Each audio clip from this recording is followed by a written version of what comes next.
Bapak Ibu yang kami hor- Bapak Ibu yang kami hormati, kami ucapkan selamat sore dan selamat datang dalam acara webinar series ke-7 Special on Ramadan dengan tema Kupas Tuntas Toyota Production System. Selamat bergabung di jaringan Zoom meeting ini. Webinar ini terselenggara atas kerjasama antara alumni Magister Teknik Industri UMB dengan program studi Magister Teknik Industri Universitas Mercu Buana. Perkenalkan, saya Ajeng Kiki yang juga merupakan alumni dari MTI-UMB. Saya akan memandu sekaligus menjadi moderator pada acara webinar sore hari ini. Perlu kami sampaikan bahwa webinar pada hari ini merupakan agenda rutin sebagai kegiatan untuk menyalurkan ilmu dan mengembangkan pendidikan khususnya di bidang teknik industri. Baik, sudah hadir bersama kita yang terhormat Kaprodi MTI UMB, Ibu Sawarni Hasibuan, yang sore hari ini belum hadir. Apakah sudah hadir, Ibu? Dikarenakan beliau belum hadir, kami sapa juga untuk Kaprodi MTI UMB yang diwakili oleh Bapak Humira Sardipurba. Apa kabar, Bapak? Selamat sore, Bapak Ibu semuanya. Selamat sore, Pak. Selamat sore. Sore, Bapak, sehat selalu ya. Sehat selalu. Selanjutnya kami akan sapa juga Ketua Alumni Kabuana, Bapak Agus Darmawan. Selamat sore, Pak. Ya, selamat sore juga, Mbak. Salam kenal ya, Pak. Baik, serta Ya. sudah hadir pula kedua narasumber kita, Bapak Ahmad Rozak MT, yang merupakan praktisi manufaktur PT Toyota Motor Manufacturing Indonesia, sekaligus alumni MTI UMB juga ya, Pak ya? Ya, Pak Riajang Kiki. Baik, Pak. Ada juga kita akan sapa Bapak Astiawan MT, yang merupakan praktisi manufaktur PT Mitsubishi Motor Kramayuda Indonesia, dan Ya. juga lagi-lagi alumni MTI ya, Pak ya? Ya, selamat sore Mbak Ajeng dan rekan-rekan semua. Baik, Alhamdulillah dalam webinar ini dihadiri juga para alumni MTUMB, kemudian mahasiswa di berbagai kampus, ada mahasiswa di Pelita Bangsa, kemudian di Mercu Buana, dan seluruh kampus-kampus yang lain, serta berbagai dosen di berbagai daerah di Indonesia. Sebelum mulai acara hari ini, saya akan bacakan susunan acara webinar pada hari ini, yaitu pertama pembukaan. Yang kedua, kita akan bersama menyanyikan lagu Indonesia Raya. Kemudian kita akan mendengarkan sambutan dari MTI Universitas Mercu Buana yang kali ini akan diwakilkan oleh Bapak Umira Sardipurba. Mohon kesediaannya, Bapak. Untuk selanjutnya kita akan dengarkan bersama juga nanti sambutan Ketua Alumni IKA Buana, Bapak Agus Darmawan. Selanjutnya nanti akan ada sesi foto bersama, kemudian pemaparan materi dan sesi tanya jawab, dan dilanjutkan dengan penutup. Bapak Ibu yang berbahagia, insya Allah dengan ucapan Bismillahirrahmanirrahim, agenda webinar hari ini kita akan segera mulai. Dan untuk memulai hari ini bersama kita akan menyanyikan lagu kebangsaan Indonesia Raya.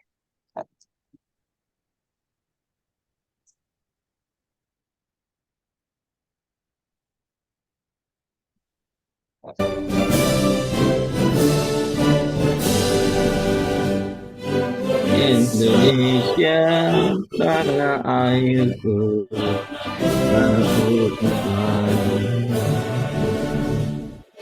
di samping aku berdiri yang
Baik, Bapak Ibu hadirin yang kami hormati, selanjutnya kita akan mendengarkan bersama sambutan dari MTUND kepada Bapak.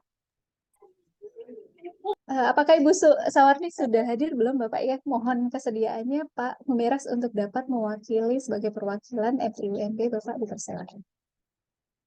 Baik, terima kasih Bu Riajeng Rizky Amalia. Terima kasih Bapak Ibu semuanya. Selamat sore, kami mewakili dari Kapolri, Ibu Dr. Sawarni Hasibuan. Assalamualaikum warahmatullahi wabarakatuh. Shalom, salam sejahtera, Om Swastiastu, Namo Buddhaya, salam kebajikan.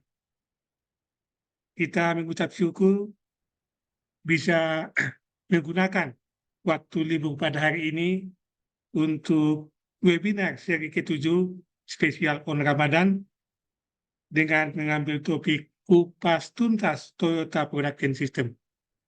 Terima kasih kepada panitia yang sudah mempersiapkan acara ini.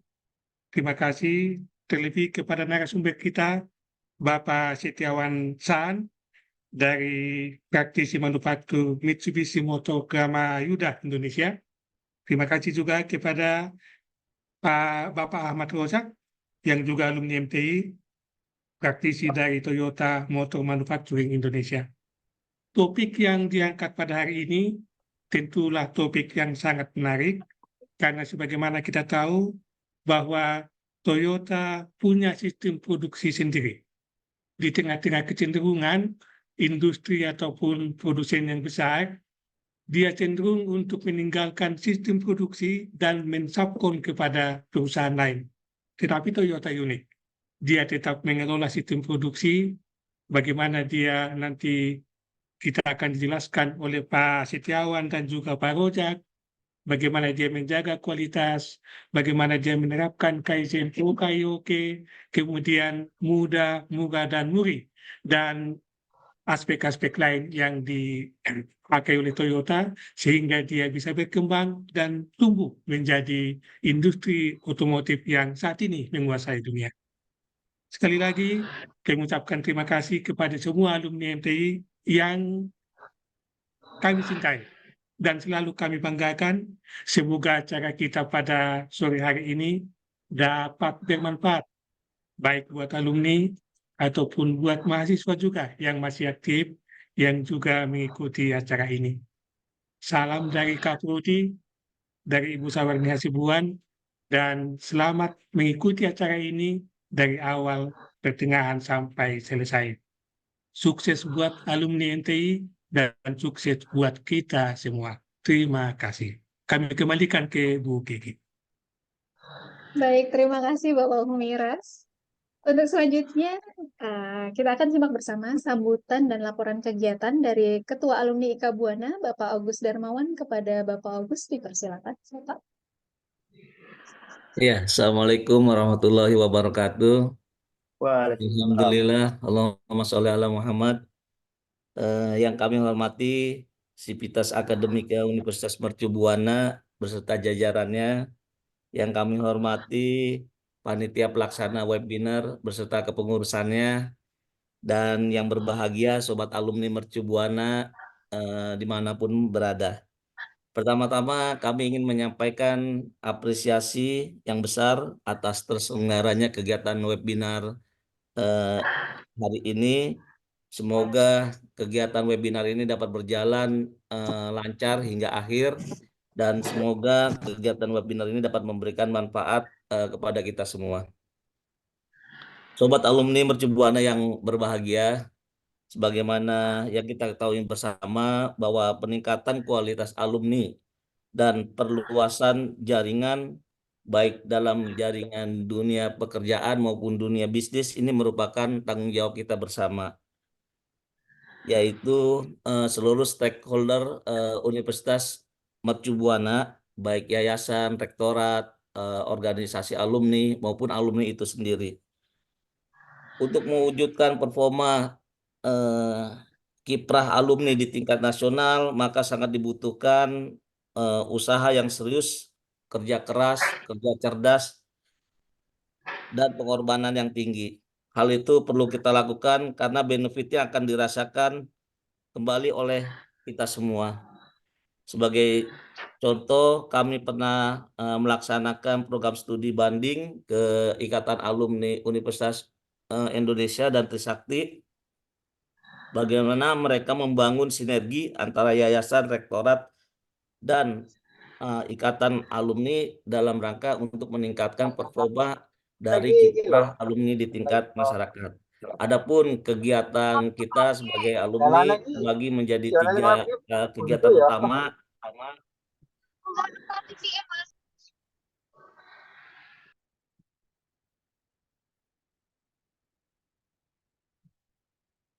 Mohon izin Bapak, suaranya tidak terdengar. Oh ya, mohon maaf tadi terpencet. Yang selanjutnya kami ingin sampaikan bahwa kami pernah melaksanakan program studi banding ke Universitas Indonesia dan Trisakti, bagaimana mereka membangun sinergi antara yayasan, rektorat, dan organisasi alumni. Adapun kegiatan kita alumni itu terbagi menjadi 3 kegiatan besar. Yang pertama adalah kegiatan peningkatan kualitas performa alumni, baik soft skill maupun hard skill yang seperti alhamdulillah telah terlaksana pada hari ini. Yang kedua, program besar kita adalah program kebersamaan, baik itu berupa reuni, gathering, buka puasa bersama, olahraga bersama, dan nostalgia musik kenangan. Dan program kerja kita yang ketiga adalah kepedulian, yaitu berupa santunan anak yatim dari anak-anak yatim alumni, pemberian sembako kepada staf administrasi dan rumah tangga, dan santunan untuk duka cita. Sebagai penutup, kami sampaikan bahwa besar harapan kami ke depannya dapat terwujud sinergi seluruh stakeholder dalam rangka meningkatkan performa kiprah alumni Universitas Mercubuana baik dalam dunia bisnis maupun dunia kerja. Demikian sambutan yang dapat kami sampaikan, kurang lebihnya kami mohon maaf. Sekali lagi kami ingin mengucapkan sukses kepada panitia pelaksana. Semoga acaranya berjalan lancar hingga akhir. Demikian wabillahi taufiq wal hidayah. Wassalamualaikum warahmatullahi wabarakatuh. Waalaikumsalam. Waalaikumsalam. Terima kasih Bapak Agus dan Mawar atas sambutannya. Baik Bapak Ibu yang kami hormati, sebelum masuk ke sesi utama kita akan melakukan foto bersama terlebih dahulu ya. Mohon untuk dapat dibuka kameranya. Apakah sudah siap panitia? Baik, kita akan melakukan foto bersama untuk slide pertama. 3, 2, 1. Baik, untuk slide selanjutnya 3, 2, 1. Baik, untuk slide terakhir 3, 2, 1. Baik, terima kasih Bapak Ibu semuanya. Hari ini kita akan mengupas prinsip-prinsip dan praktek inti yang menjadi dasar Toyota Production System. Mulai dari production just in time hingga pencapaian terus-menerus melalui Kaizen. Kita akan membongkar metodologi yang telah mendorong Toyota menjadi yang terdepan dalam keunggulan manufaktur global. Para narasumber akan memberikan wawasan berharga, mengambil dari pengalaman dan keahlian mereka dalam menerapkan dan menyempurnakan prinsip-prinsip Toyota Production System. Bersama-sama kita akan mengeksplorasi bagaimana strategi-strategi ini dapat disesuaikan dan diterapkan di berbagai industri, mendorong pertumbuhan berkelanjutan dan keunggulan kompetitif. Jadi mari kita mulai perjalanan eksplorasi dan pencerahan ini saat kita mengungkapkan rahasia di balik kesuksesan tak tertandingi dari sistem produksi Toyota. Siapkan diri kita untuk membedah, menganalisis, dan mendapatkan wawasan tentang bagaimana sistem produksi ini berjalan.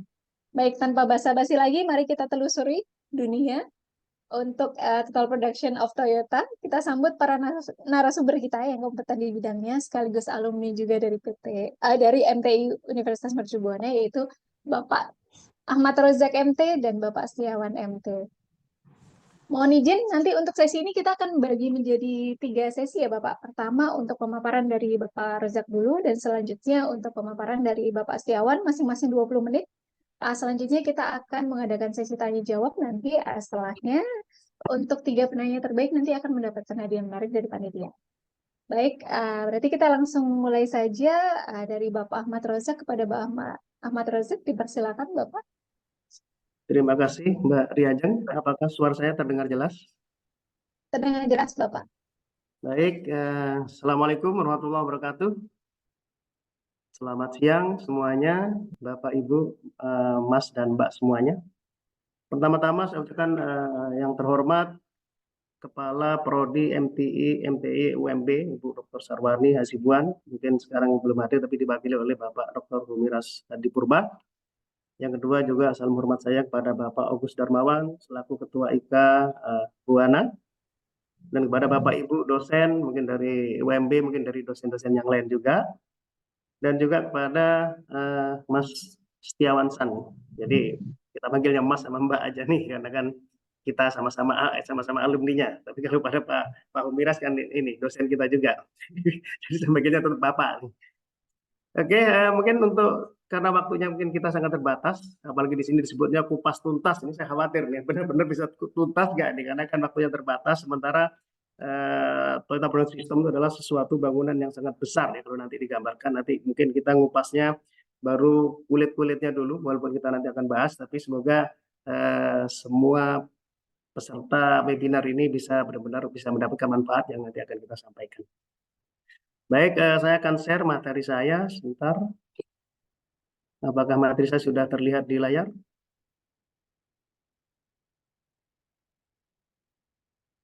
Sudah, Bapak. Oke, terima kasih Mbak Riajeng.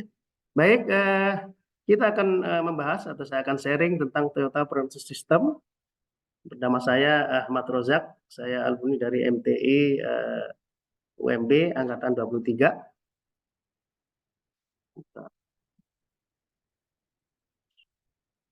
Oke, saya sebelumnya dari Teknik Mesin ITS Surabaya, baru ke MTI Mercu Buana. Dan karir saya pernah di Toyota Motor Asia Pasifik Bangkok, Thailand, dan di Toyota Motor Marketing Indonesia, dan saya saat ini ditugaskan dari Toyota ke Universitas Dharma Persada selaku sebagai EMEC EOTS Project Director, dan sekarang saya terakhir menjadi staf ahli rektor. Dan ini hobi saya untuk bagaimana kita sport untuk menyehatkan jasmani dan juga traveling untuk menyehatkan rohani kita. Baik, materi kita nanti akan ada 5 agenda yang akan dibahas mungkin secara singkat ya, sejarah TPS, definisi TPS, bangunan TPS, prinsip daripada TPS seperti apa, dan tantangan serta solusinya. Mungkin kita langsung ke sejarah TPS di sini. Di sini TPS sebenarnya dimulai dari pendiri ya, pertama adalah Mr. Sakichi Toyoda, namanya emang mirip ya, Toyota dan Toyoda. Di sini dimulai waktu itu sejarah Toyota itu dimulai dari pabrik mesin tenun ya. Jadi mesin tenun otomatis itu diperkenalkan oleh Sakichi Toyoda bahwa beliau bisa menemukan bahwa konsep bahwa mesin tenun itu dulu bermasalah ketika menenun tuh begitu cacat, tahunya sudah menjadi kain ya, artinya sudah terlambat. Nah, itu akhirnya Mr. Sakichi Toyoda ini bagaimana membuat nanti yang akan menjadi munculnya jidoka ya. Jadi dibuat supaya terdeteksi begitu ada cacat langsung terdeteksi sejak dini, tidak sampai membuat cacat yang parah. Selanjutnya dilanjutkan oleh Mr. Kiichiro Toyoda. Ini sudah mengusung konsep just in time. Dilanjut lagi oleh Mr. Eiji Toyoda. Baru diperkenalkan lagi ada memperkuat lagi dengan konsep jidoka dan just in time-nya. Berikutnya dilanjutkan oleh Mr. Taichi Ono dengan bantuan Mr. Eiji Toyoda. Disinilah diperkenalkan konsep Toyota Brand System. Dan saat ini dilanjutkan lagi oleh generasi namanya Mr. Akio Toyoda. Di sini memperkenalkan namanya konsep Toyota Way, jadi gabungan antara Toyota Brand System dengan nilai-nilai yang dianut oleh Toyota. Oke. Berikutnya adalah sejarah Toyota di Indonesia. Ini kita tadi mulai di Jepang itu Toyota mulai didirikan pabrik itu sekitar tahun 1937. Waktu itu model produknya seperti model G ya, model kuno. Dan ini masuk ke Indonesia tuh Toyota tahun 1961. Berdasarkan data ini masuk ke Indonesia masih ada yang mengatakan dirakit, ada yang mengatakan langsung ya. Jadi ini ada beberapa versi karena mungkin ada yang dari informasi dari Bapak Yusuf Kala waktu itu pernah menyampaikan seminar, katanya waktu di Makassar itu dirakit ya. Jadi beli dari Jepang, dibawa dari Jepang itu masih dalam bentuk CKD dirakit di Makassar. Dan beberapa yang memang langsung masuk sudah dalam bentuk mobil ya. Tapi tahun 73 baru ada pabrik perakitan yaitu Toyota Astra Motor. Ya, di sini waktu itu membuat produk-produk masih CKD ya. Jadi perakitannya masih dalam bentuk mungkin line yang simpel. Jadi diambil dari Jepang, part-partnya baru dirakit di Indonesia. Itu ada Corolla, Corona, dan Hiace. Dilanjutkan lagi tahun 77, Toyota sudah mulai merakit lokal produk, yaitu yang sekarang kita kenal dengan Kijang, Toyota Kijang. Ya, ini sudah mulai bukan hanya merakit, tapi kita sudah mulai membuat komponennya. Komponennya itu sudah dibuat lokal, seperti stampingnya ya, stamping, painting, dan weldingnya. Baru masuk ke sekarang nih kita sudah di Indonesia sudah ada produk yang sudah sudah banyak berganti ya, ada pergantian model dan ada beberapa yang masih dipertahankan, terutama Kijang masih dipertahankan sampai sekarang karena di Indonesia menjadi basis untuk pengembangan Toyota Kijang yang sekarang terkenal dengan nama Innova ya, karena sudah menjadi produk global, disebut sebagai nama internasional, disebut dengan Innova saja kalau di luar negeri, tapi kalau di Indonesia masih disebut dengan Kijang Innova. Dan selanjutnya kita juga sekarang sudah ini kebetulan masih yang kemarin ya, ada Innova, Fortuner, Sienta, Yaris, Vios, tapi sekarang Sienta sudah berhenti di Indonesia dan Vios sekarang sudah diganti dengan dibuat di Toyota itu adalah Calya dan Yaris Cross ya. Sedangkan yang ada produk kolaborasi, artinya bodinya sama tapi mereknya berbeda. Ini ada yang kita kolaborasi dengan Daihatsu dan juga ada kolaborasi dengan Hino, yaitu produknya adalah Dynatrac ya. Yang dengan Daihatsu ada banyak, jadi kita bisa lihat di pasaran. Oke, kita langsung masuk ke definisi TPS. Berdasarkan web di Global Toyota, kita ngambil dari Toyota di Jepang, disampaikan bahwa yang disebut dengan Toyota Motor Corporation artinya ya Toyota Vehicle Production System itu adalah sebenarnya ya langkah-langkah untuk membuat sesuatu yang bisa disebutkan sebagai sesuatu sistem itu adalah lean manufacture sebenarnya ya. Jadi kalau orang mengatakan lean manufacture itu ya menurut Toyota adalah ya Toyota Production System itu sendiri. Atau ada yang mengatakan Toyota Production System itu disebut dengan just in time gitu ya. Nah, dan inilah yang sekarang sudah dikenal di seluruh dunia dan sudah diajarkan worldwide. Ini berdasarkan dari web di Global Toyota. Kalau kita lihat dari web di Toyota Indonesia, yang disebut dengan TPS itu adalah sistem produksi yang bertujuan untuk menghapuskan seluruh waste ya. Menyebutnya limbah nih mungkin dalam tapi sebenarnya waste yang paling ini ya. Kalau limbah nanti kesannya bukan ke limbah produksi nanti kesannya, tapi sebenarnya pemborosan nanti artinya ya, dalam mencapai efisiensi. Nah, kalau kita lihat nanti berikutnya lagi, Toyota Production System itu juga bisa disebutkan sebagai dua konsep ya. Pertama adalah konsep Jidoka atau yang biasa kenal dengan otomatisasi dengan sentuhan manusia. Ada juga nanti yang disebut dengan just in time ya. Bahwa apa yang dibutuhkan itu untuk proses selanjutnya adalah benar-benar sesuai. Dan nanti kita jelaskan lebih detail di slide berikutnya lagi. Ini baru penjelasan secara awal. Nah, mungkin untuk memudahkan kita menjelaskan apa itu Toyota Production System. Nah, ini sebenarnya ada bantuan gambar sebenarnya. Gambar ini kita ambil dari Toyota Forklift. Di sini digambarkan. Pertama adalah pondasinya ya. Pondasi itu ada Toyota Core Value. Nanti inilah yang akan disebut dengan Toyota W biasanya. Baru nanti masuk ke ada 5S. Masuk lagi ke atas lagi ada standardized work. Masih kita bicara pondasi.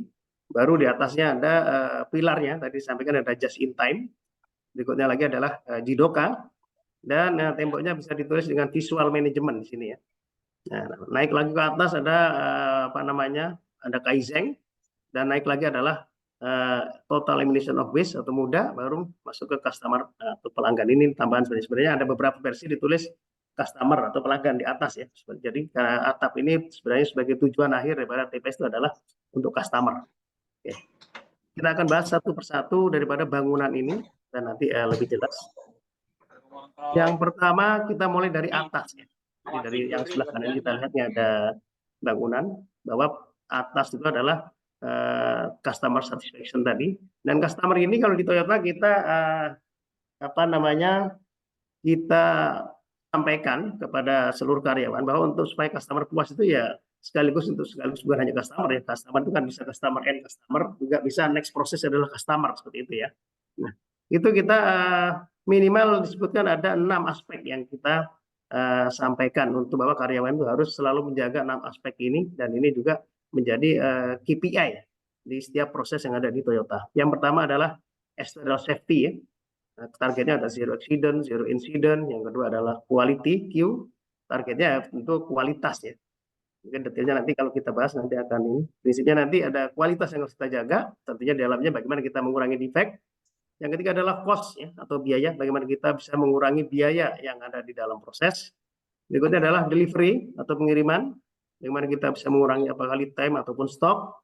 Yang kelima ada productivity. Bagaimana kita bisa meningkatkan produktivitas apakah itu karyawan, mesin, dan material. Dan yang terakhir ada moral ya. Yaitu bagaimana kita bisa meningkatkan motivasi daripada karyawan kita. Tapi kadang-kadang ada juga di beberapa proses ditambahkan lagi dengan huruf E, yaitu environment. Jadi kita sudah masuk ke KPI-nya adalah KPI environment. Jadi kita tidak boleh sampai melakukan environment yang bisa merusak ke lingkungan kita. Oke.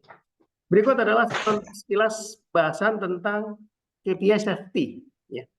Jadi di Toyota kita selalu menekankan kepada semua karyawan bahwa keselamatan adalah sangat penting sekali, terutama untuk karyawan kita ya, bahwa keselamatan ini kita dilatih untuk yang pertama meningkatkan pola pikir sebenarnya ya. Nah ini kita selalu mengadakan semacam kita sebut sebagai KIWAI ya. KIWAI itu Kikeng Yoji, yaitu kita setiap hari itu setiap operator itu bukan tiap hari ya, hanya seminggu sekali ya, itu diadakan bahwa kita dilatih untuk langsung melihat lapangan kita. Tapi kalau orang baru biasanya dikasih gambar seperti ini. Kita disuruh mencari kira-kira ada potensi bahaya apa dengan gambar di sini. Kita bisa langsung melihat dengan cepat.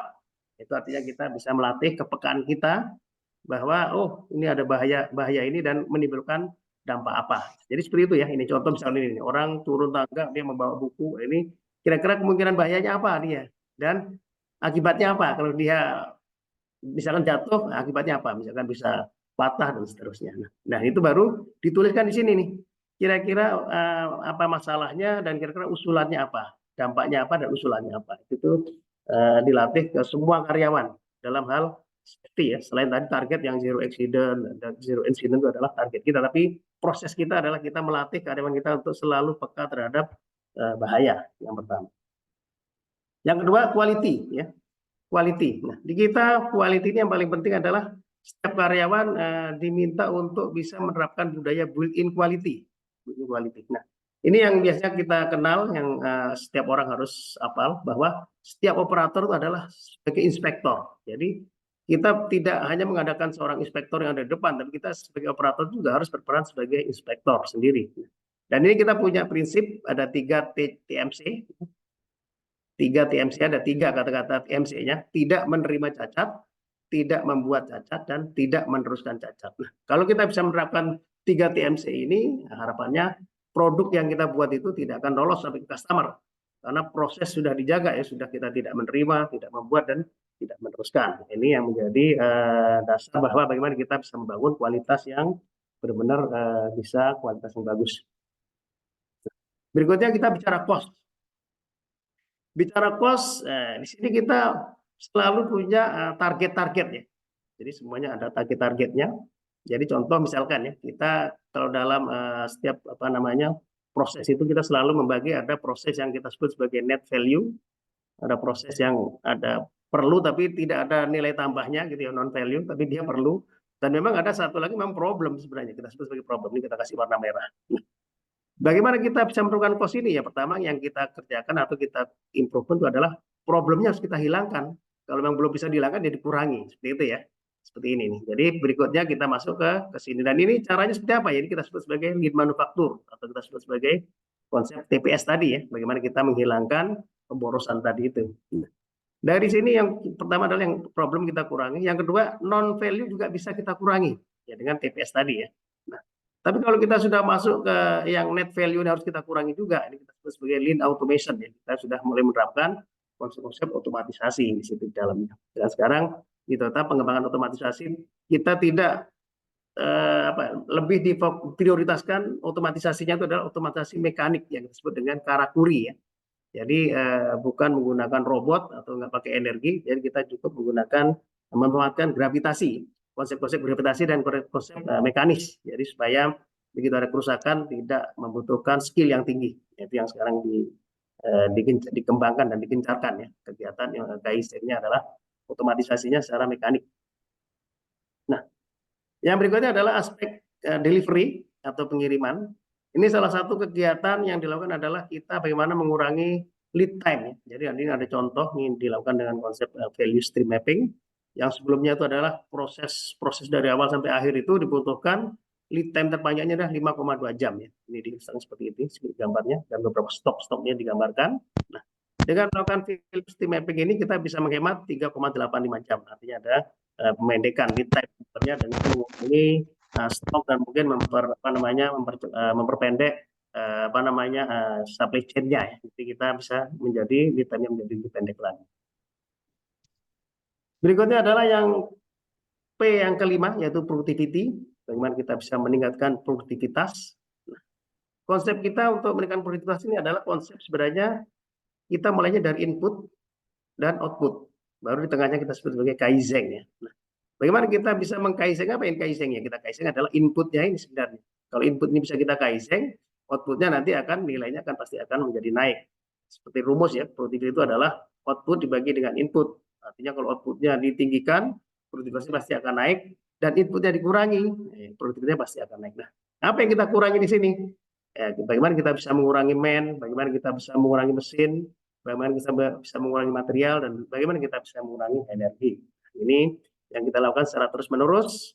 Bukan berarti kita mengurangi menjadi kualitasnya menjadi korban, bukan ya. Jadi kita mengurangi itu adalah sebenarnya yang dikurangi adalah yang pertama seperti tadi digambarkan di cost tadi, itu adalah waste-nya. Yang pertama adalah kita kurangi mengenai waste dulu ya.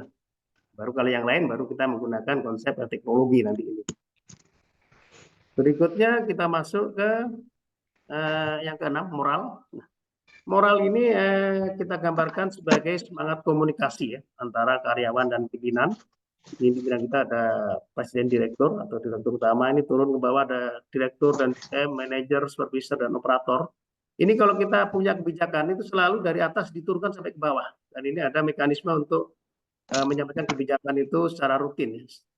Setiap setahun apakah 2 kali ya, biasanya 6 bulan per 6 bulan, atau kalau ada hal yang sifatnya urgent ya bisa disampaikan dalam kondisi yang tadi urgent tadi, atau kadang-kadang ada bulan-bulan tertentu ya, misalkan bulan kualitas, bulan safety, itu bisa juga ada kebijakan-kebijakan yang disampaikan. Dan ini dari bawah pun juga kita harus melakukan suatu komitmen ke atas. Jadi selalu berputar dari atas ke bawah, dari bawah ke atas. Ini adalah sebuah putaran komunikasi yang bisa meningkatkan masalah-masalah yang terjadi itu bisa cepat diselesaikan. Waalaikumsalam. Kita masuk lagi ke bangunan lagi tadi ya. Tadi bangunan adalah atap. Nggak kemana-mana bisa dari kami tadi. Mungkin bisa minta tolong suaranya. Ya. Jadi ada bangunan atap. Tadi yang atap adalah tadi yang customer tadi ada dibagi dengan KPI tadi ada 6. Dan ini kita masuk ke plafonnya yaitu disebut dengan Kaizen ya di sini ya. Kaizen ini apa sih sebenarnya artinya? Ini ada kanjinya karena memang dari bahasa Jepang, dan Jepang ngambilnya dari kanji Cina sebenarnya ya. Ini adalah kai artinya perubahan dan zen itu artinya bagus ya. Jadi perubahan yang menjadi lebih baik atau disebut dengan continual improvement. Ini diilustrasikan bahwa kegiatan Kaizen ini ya memang kegiatan yang dilakukan secara terus-menerus ya. Kita akan melakukan sampai naik sampai ke atas. Dan ini pernyataan dari Mr. Imai bahwa Kaizen berarti perbaikan yang berkesinambungan. Konsep Kaizen cara berpikirnya berorientasi pada proses. Jadi kita berpikir dengan kalau proses kita itu benar atau bagus, hasilnya itu 99,9% pasti akan bagus seperti itu ya. Tapi kalau hasil bagus belum tentu prosesnya bagus. Jadi Toyota selalu menekankan kepada prosesnya. Proseslah yang buat kita buat menjadi sebuah proses yang standar. Ya. Jadi kita masuk lagi ke pondasi. Pilarnya kita bahas di terakhir ya. Jadi dari atap langsung kita masuk ke pondasi. Di pondasi di bawah tadi, di pondasi yang paling bawah ini kita ada yang pertama ada standarisasi ya di sini ya. Standarisasi. Standarisasi itu apa sih sebenarnya? Ya, kerja itu adalah ya bagaimana kita membuat proses pekerjaan itu menjadi sebuah standar ya. Karena kalau tidak standar ini kita akan menemui kesulitan pada saat kita melakukan analisa masalah. Karena kalau prosesnya itu berubah-ubah atau tidak standar, itu biasanya kita dalam menganalisis masalah itu pasti akan menemui banyak kesulitan. Ya, ada standar saja kita kadang-kadang masih kesulitan karena standar ini kadang walaupun ada standarnya, nah, orang kita itu kadang-kadang masih ada yang melakukan improvement tapi tidak ditulis dalam standarisasi, itu yang berbahaya. Contohnya misalkan ada 2 shift ya, yang melakukan konsepnya ngikutin standar yang ada, malam dia melakukan perubahan standar yang ada. Begitu ada masalah, nah kita bingung kita, ini kenapa nih yang siang bagus, yang malam jelek ya, seperti itu kadang-kadang ya. Jadi harus improve-nya harus dilihat ke proses yang malam. Jadi apa standar kerja itu? Contohnya misalkan SOP ya, standar operation prosedur atau standar urutan kerja. Ilustrasinya kira-kira seperti ini, urutan pekerjaan seperti ini, langkah-langkahnya seperti apa, dan ada ilustrasi gambarnya. Dan ada yang disebut dengan tabel standar kerja kombinasi. Ini contoh tabel standar kerja kombinasi. Isinya ada urutan pekerjaan, di sini tambahkan waktu ya. Waktu masing-masing kerjaan ini ada berapa waktunya diukur dan digambarkan grafiknya di sini. Ini sebenarnya grafik ini adalah untuk analisa kita bahwa ada proses yang boros nggak nih, ada proses orang, ada waste-nya tidak, karena di sini digambarkan ada proses take time dan cycle time. Nah, ini adalah untuk nanti arahnya bagaimana kita melakukan kaizen menggunakan standarisasi ini untuk bisa melakukan balancing job ya, kita bahas di belakang. Dan berikutnya ada tabel standar kerja tanpa kombinasi ya, biasanya di area di sini digambarkan dengan layout seperti ini, ada gambar layoutnya. Ini cuma saya gabungkan saja supaya tidak kelihatan kecil-kecil gambarnya. Dan ini juga untuk sebenarnya untuk menganalisa gerakan orang, apakah gerakan orang itu efisien apa tidak. Yang penting. Oke, kita masuk lagi ke pondasi di atasnya. Nah, ini ada di bawahnya, ini ada standar kerja, di bawahnya ada 5S ya. Nah, 5S ini adalah pernah diformalkan oleh namanya Takashi Osada tahun 80-an di sektor manufaktur. 5S ini adalah sebuah filosofi bagaimana kita melakukan kegiatan secara ringkas, rapih, dan resik. Kuncinya sebenarnya 3 itu ya. Dan berikutnya ada rawat dan rajin, itu adalah tambahan lagi. Mungkin kita ilustrasikan di sebelah kanan sini ya. Kalau kita bekerja dengan misalkan dengan meja yang hampir sama seperti ini, sama-sama ada komputer, sama-sama ada mejanya. Yang di atas adalah berantakan, yang di bawah bersih. Nah, ini mungkin kita kalau disuruh mencari dokumen pasti butuh waktu yang lama. Artinya kita banyak buang-buang waktu di situ ya, banyak waste yang terjadi. Sementara kalau dengan konsep bersih dan rapi, tentu kita mencari dokumen akan menjadi lebih cepat lagi. Seperti kita ketahui bahwa untuk membuat mobil itu kita mengenal istilah take time ya. Take time itu kalau kita membuat Avanza itu take time-nya sekitar 1 menit ya. Artinya setiap kita tunggu 1 menit, satu produk akan keluar dari pabrik. Kita tunggu 1 menit lagi keluar dari pabrik. Sementara kalau kita suruh mencari part lamanya 10 menit itu artinya kita udah rugi 10 unit mobil ya. 10 unit mobil akan kita hilang waktunya gara-gara kita mencari part kelamaan ya. Contoh ini ilustrasinya dokumen ya, kita nyari dokumen, misalkan dokumen harus dicari atau part yang kita cari ternyata nggak ketemu-ketemu ya, itu artinya kita banyak stop ya, terjadi banyak pemborosan waktu di dalamnya. Dan ini konsepnya disebut sebagai dasar daripada TPS sendiri, karena konsep 5S itu adalah sesuatu yang memang harus dilakukan lebih awal ya, sebelum kita melakukan proses berikutnya. Nah, berikutnya dinding bangunan TPS tadi disebutkan di sini ada visual management ya. Visual management ini biasanya kalau orang Jepang nyebutnya mieruka. Mieru itu artinya melihat, mieruka biasanya terlihat. Jadi data-data itu kalau bisa ditampilkan secara terlihat seperti itu. Biasanya apa yang ditampilkan atau terlihat di Toyota? Jadi yang paling gampang itu adalah biasanya KPI. Jadi semua KPI tadi yang ada SQC, DMP, tambah E lagi tadi itu biasanya kita pajang di setiap proses biasanya. Jadi masing-masing proses itu kalau kita nanti kunjungan ke pabrik Toyota selalu ada buat kontrol yang isinya ya grafik-grafik semua seperti ini. Terus ada juga area yang kita sebut dengan OBA, ada kontrol OBA itu, yang OBA tentang cost. Jadi mulai dari cost misalkan mobil Innova, costnya berapa sampai dibuat sedetail mungkin di masing-masing proses itu berapa costnya, itu langsung kita bisa kita petakan di situ dan kita bisa melakukan progres atau pengecekan masing-masing proses, apakah masing-masing proses sudah melakukan perbaikan sesuai dengan prosesnya masing-masing. Seperti itu. Jadi targetnya misalnya kita turun 1 juta rupiah dalam 1 unit misalkan ya. Ini masing-masing bagian juga dikontrol nanti. Misalkan di bagian pabrik stamping, ini pabrik welding misalkan. Yang sebelah lagi ada pabrik assembly, pabrik misalkan casting dan seterusnya ya. Atau harus sebagian supplier. Semua dikasih target untuk bisa menurunkan supaya menyumbang totalnya kira-kira 1 juta. Dan ini akan dikontrol rutin setiap bulan. Jadi apakah setiap proses tadi mengikuti kebijakan yang diharapkan oleh pimpinan. Ini kita sebut sebagai visualisasi ya. Artinya kita munculkan semua informasi atau terutama KPI ya, itu agar terlihat dan mudah dilihat dan mudah kita mengenali ada masalah apa tidak. Yang penting. Nah, berikutnya adalah pilar. Nah, kita baru masuk ke pilarnya ya. Karena yang penting adalah pilarnya ini sebenarnya, pilarnya. Karena yang apa namanya kuat atau tidaknya ini memang pilar, tapi juga fondasi juga sama pentingnya ya. Tapi pilarnya juga biasanya yang terkenal adalah pilarnya ini. Yang pertama adalah just in time tadi ya. Bahwa TPS itu biasanya dia ya just in time itu sendiri. Bagaimana just in time itu apa sih sebenarnya? Prinsipnya adalah kita menyiapkan sesuai barang yang diminta, jumlahnya juga tepat, waktunya juga tepat. Jadi barang yang diminta itu adalah spesifikasinya atau nomornya atau namanya sama, jumlahnya juga sama, waktunya juga sama.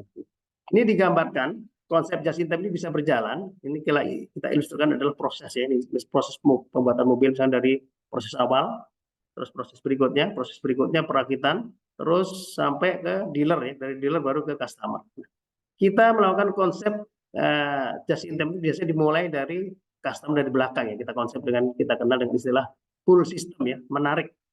Kita tarik itu adalah artinya kalau ada orang ordernya di dealer, ini kita informasi dealer ini langsung kita sampaikan ke belakang ya, ke planning produksi langsung. Oh ini ada orang butuh mobil Innova warna merah, ya, ini udah langsung dia informasikan ke belakang ke bagian produksi. Kalau yang warna diinformasikan ke bagian painting, kan, gitu ya. Jadi sesuai dengan ininya, sesuai dengan apa namanya kebutuhan yang dibutuhkan oleh masing-masing proses.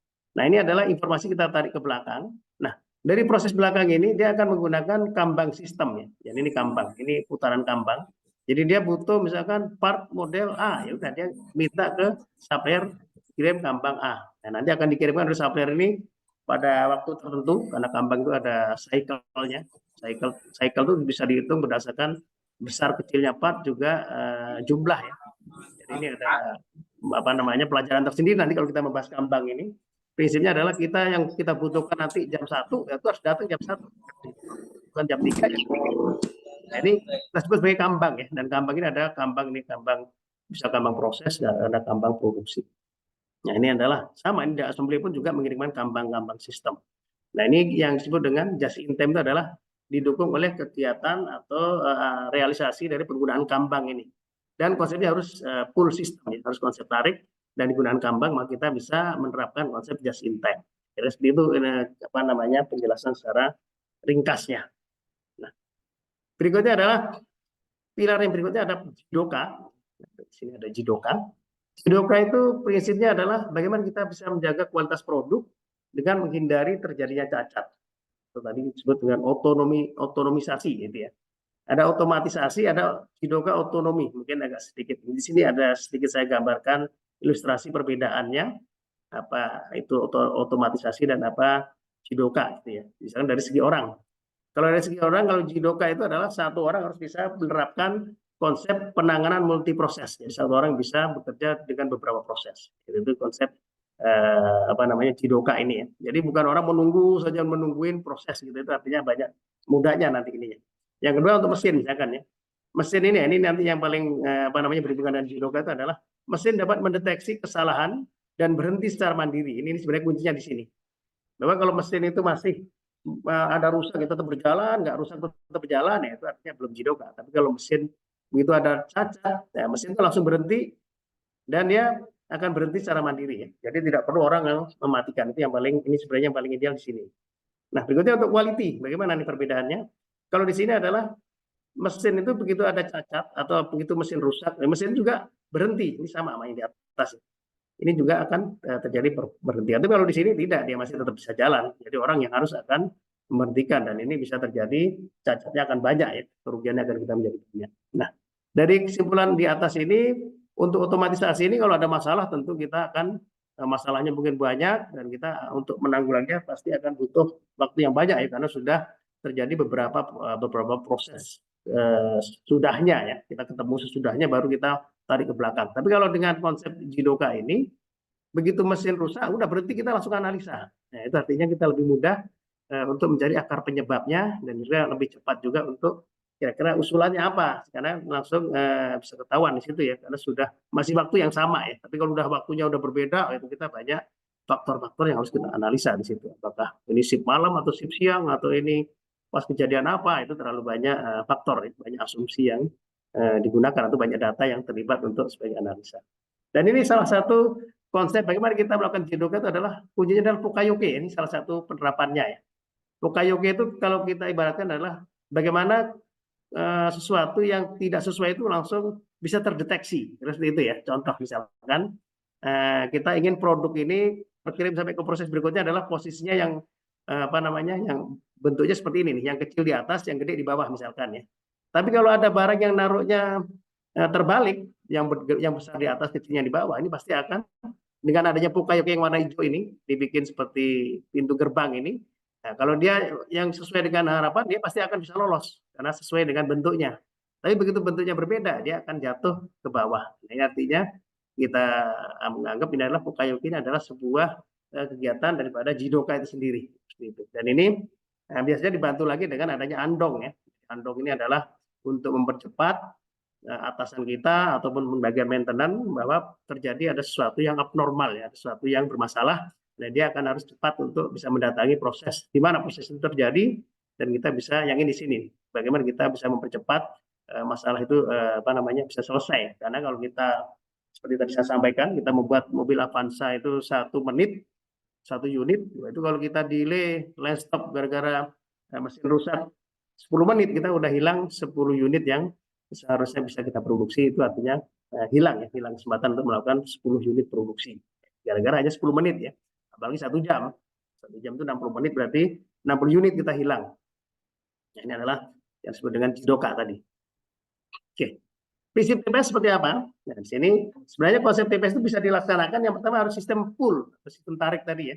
Sistem tarik itu adalah sistem yang harus ditarik oleh konsumen akhir atau pelanggan yang terakhir yang membeli produk kita, bukan didorong oleh produksi akhir ya, atau didorong pokoknya dipaksakan produksi apa saja tapi sementara customer nggak butuh. Mungkin nanti ada konsep sistem tarik dan sistem dorong ya, atau push atau pull. Nah, berikutnya adalah kualitas waktu pertama yang sempurna. Maksudnya adalah begitu kita memulai suatu proses, nah proses pertama itu harus kita yakinkan bahwa prosesnya benar-benar produknya adalah bagus kualitasnya. Karena kalau kita tidak pastikan, nanti pasti akan menjadi lolos yang semakin banyak. Jadi kalau pertama itu udah bagus, harapannya berikutnya itu biasanya bagus ya, walaupun nanti kita tetap ada namanya uji sampling ya, ada beberapa misalkan 1 jam atau 2 jam sekali ya, kita akan cek beberapa proses di sampling ya. Supaya kita nanti kalau ada masalah kita gampang tracingnya. Kira-kira jam keberapa, antara jam keberapa dengan jam keberapa terjadinya masalah.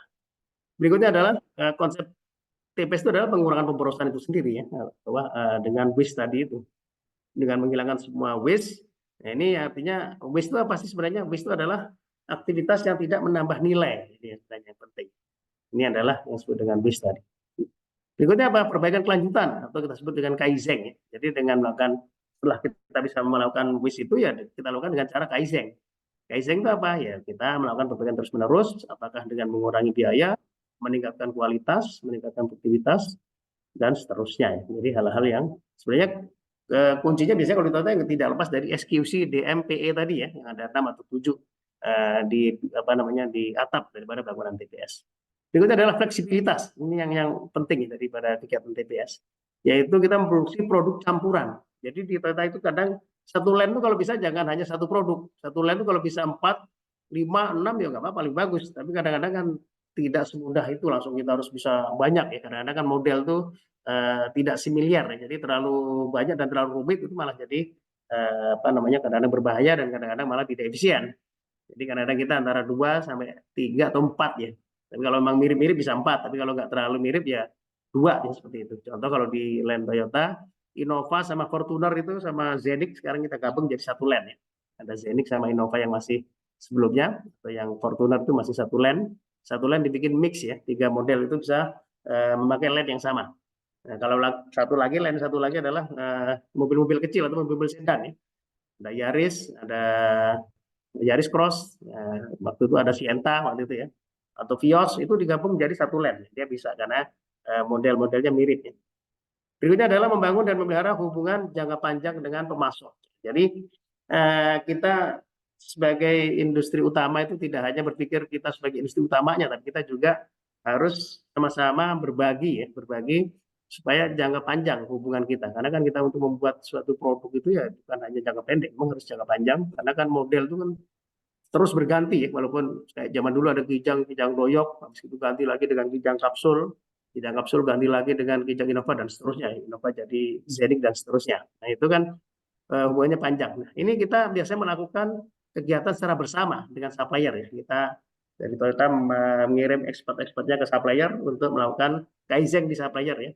Supaya apa ya? Supaya nanti kecepatannya sama sebenarnya. Karena kan yang menjadi kendala saat ini adalah biasanya di pabrik utama itu apa namanya ya, eksekusi DMP-nya itu bagus, tapi di supplier itu biasanya itu yang kurang. Ya, kadang-kadang dengan tidak matchingnya kecepatan antara pabrik utama dengan pabrik supplier itu kadang-kadang menjadi kendala juga. Karena kan seperti sebuah konveyor atau kereta ya, rangkaian kereta gitu ya, gerbong-gerbong begitu. Kalau ada salah satu gerbong yang tidak bisa bergerak ya itu bisa mengganggu lokomotifnya juga nantinya. Jadi itu menjadi hal yang penting ya, bagaimana kita bisa membangun supplier kita. Bapak Tantangan mohon dan izin, solusinya. waktunya tinggal 5 menit, Bapak. Oke, siap. Ya. Tantangannya adalah biasanya apa masalahnya nih? Kadang orang tidak taat aturan, sifat reaktif, menyembunyikan masalah, zona nyaman. Ini menjadi tantangannya ya. Bagaimana solusinya? Nah, kita ada komunikasi namanya Horenso ya. Ini sama nih perusahaan Jepang, bukan hanya Toyota. Tokoku Renraku Sodan, mungkin nanti di belakang kita jelaskan. Ada putaran PDCA, membudayakan perbaikan terus-menerus, atau kaitan dan visual management. Ini yang penting yang bisa diterapkan adalah yang mungkin jarang dilakukan di supplier itu adalah visual management ini ya. Bagaimana kita bisa melakukan konsep, kalau bahasa Jepangnya adalah mieruka tadi ya. Ini Horenso. Horenso adalah laporan. Kalau laporan yang umum, di mercubuana juga masih sama ya. Kita membuat laporan itu masih dalam bentuk buku gitu ya. Tapi sekarang udah ada jurnal agak lumayan lah, agak tipis. Kalau zaman dulu kan buku tebal. Sementara Toyota itu sudah menerapkan sejak lama itu adalah laporan itu adalah menggunakan 1 lembar kertas A3. Kenapa ya? Karena lebih efisien kita. Cukup 1 lembar kita bisa melaporkan semua masalah itu dalam 1 lembar saja.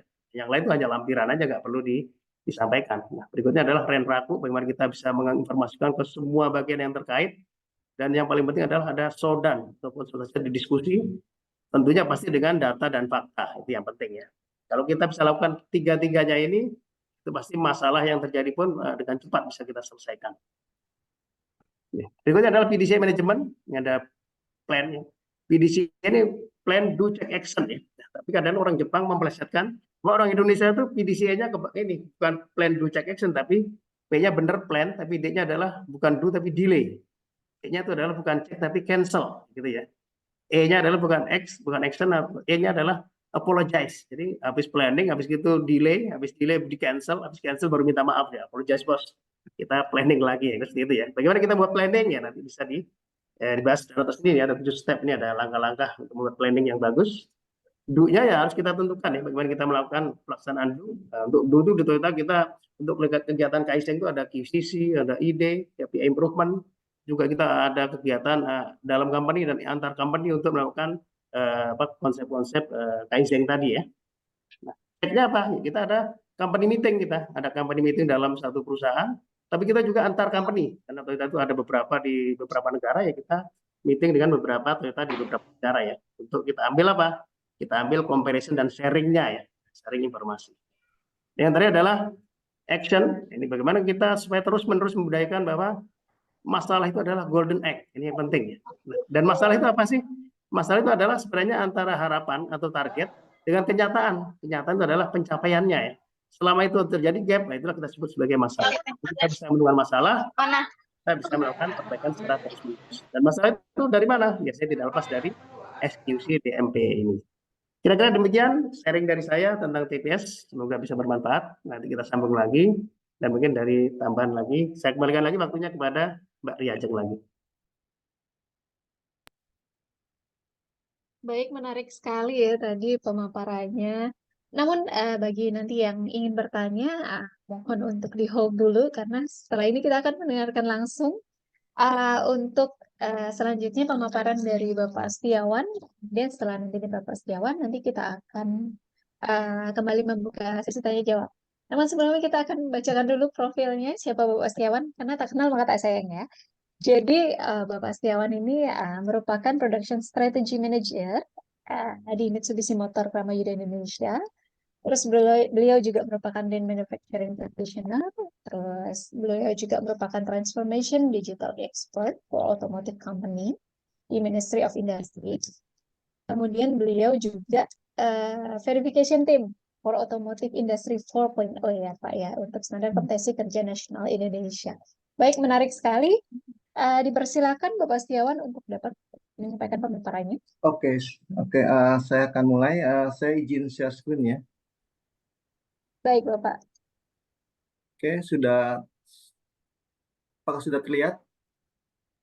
Sudah, Pak. Sudah. Sudah, oke. Oke, terima kasih. Sudah. Oke, terima kasih atas waktunya terkait dengan pemaparan materi. Jadi saya sedikit sedikit melihat bahwa Pak Rojak sudah memaparkan sangat komprehensif ya, sangat luas. Sebenarnya saya mau bahas apa lagi nih setelah Pak Rojak, apalagi lihat Pak Rojak sudah memaparkan semua dari mulai landasan, pilar, dan atap. Nah, itu saya juga jadi bingung nih, saya mau bahas apa lagi. Jadi makanya ketika saya diundang oleh panitia untuk memaparkan materi Toyota Production System, sudah ada Pak Rojak, ya, maka saya akan berpikir bahwa, saya ambil satu pilar aja, tapi lebih cenderung ke konsep implementasi dan teknikal implementasi di lapangan aja. Jadi kita mulai. Jadi kita tadi Pak Rojak sudah bahas juga terkait dengan rumah dari TPS. Jadi di sini kita lihat bahwa landasan TPS itu ada 5S, Visual Management, Standarisasi, dan Hejunka ya, atau sistem produksi campur merata. Jadi yang terpenting adalah tadi Pak Rojak bicara bahwa yang terpenting adalah just in time. Just in time adalah pilar, dan yang kedua adalah Jidoka. Maka saya akan bahas terkait dengan pilar yang ada di just in time. Jadi untuk pembahasan dari materi saya, kita akan menitik beratkan atau fokus ke just in time. Oke. Nah, yang menarik adalah sekarang semua industri berpikir bahwa, saya harus just in time. Kenapa saya harus just in time? Saya harus mengurangi cost biaya. Apa sih yang dikurangi dari biaya produksi yang ada di pabrik saya? Saya akan membuat sistem just in time. Nah, saya akan bahas tuntas terkait dengan just in time saja. Jadi tadi ada 2 pilar, Jidoka dan lain-lainnya, itu sudah dibahas oleh Pak Rojak. Saya akan bahas tentang just in time saja. Jadi apa sih sebenarnya just in time?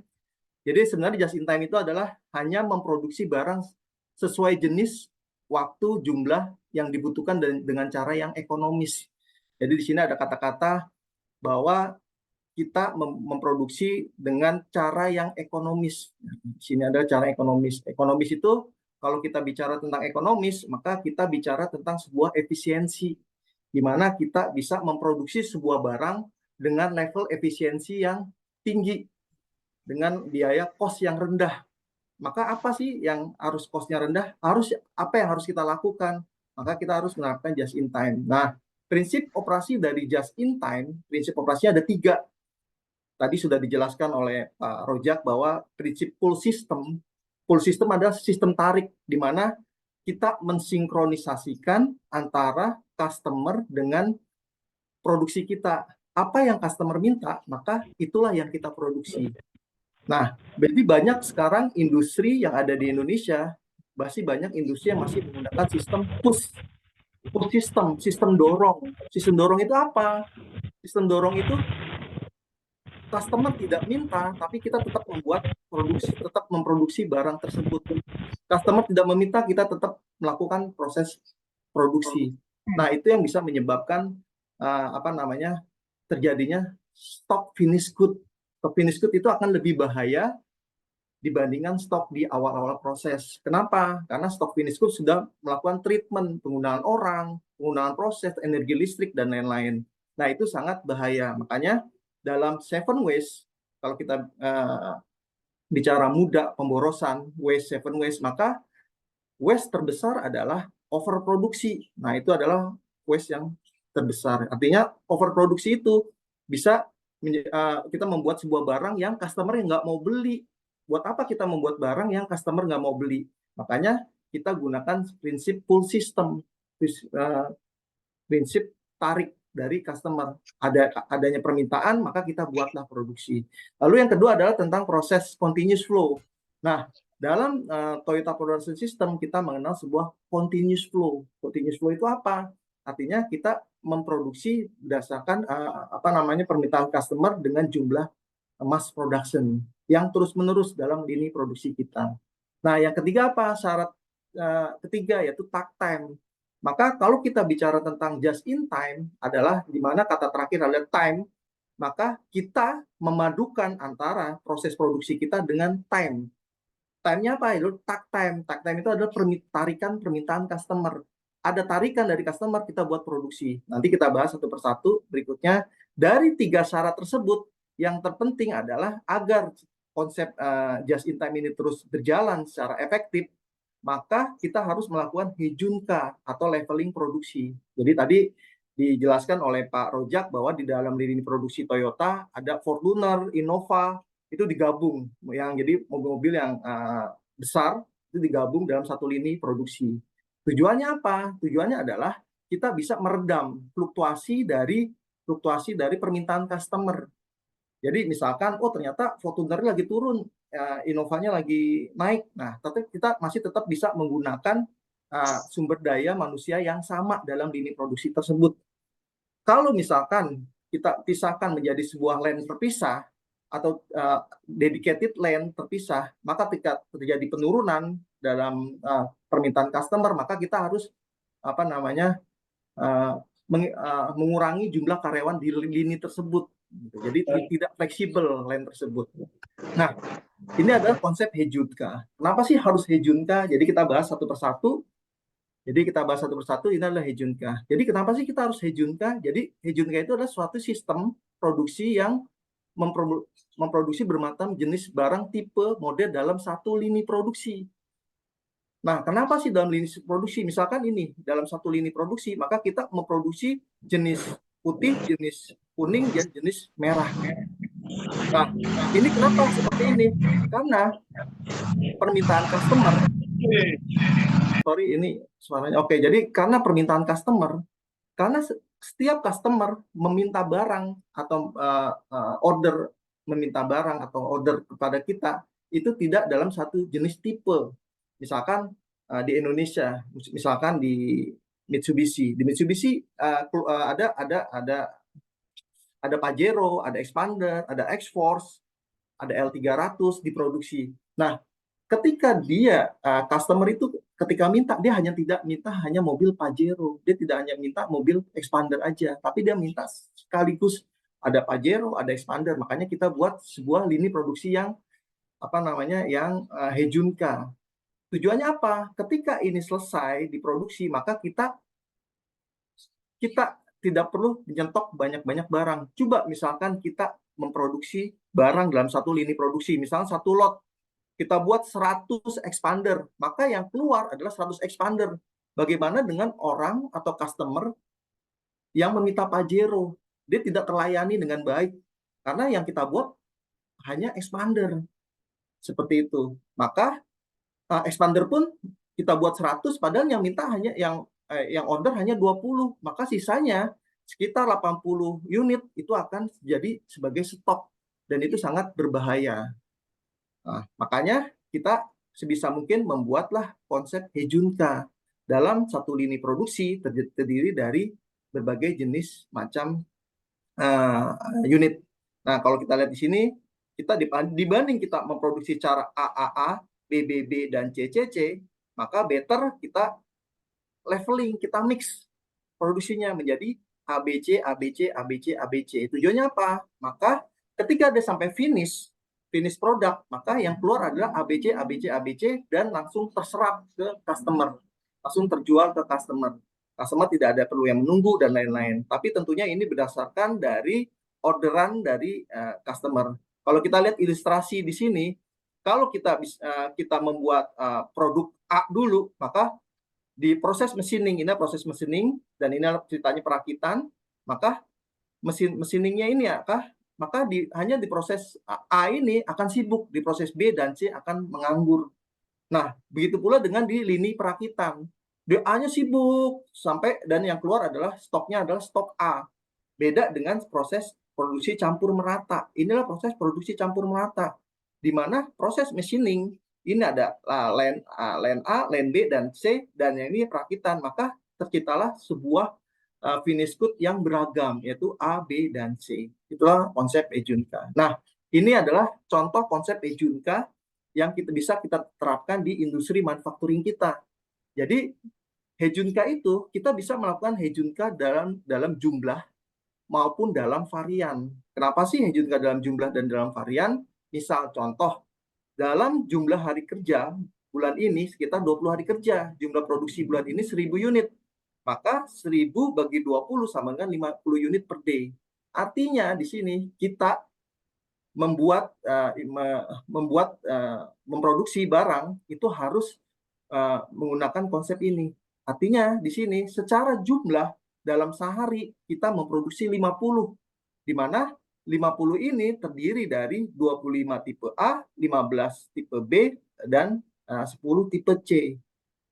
Sebisa mungkin pembaginya sebisa mungkin lebih kecil.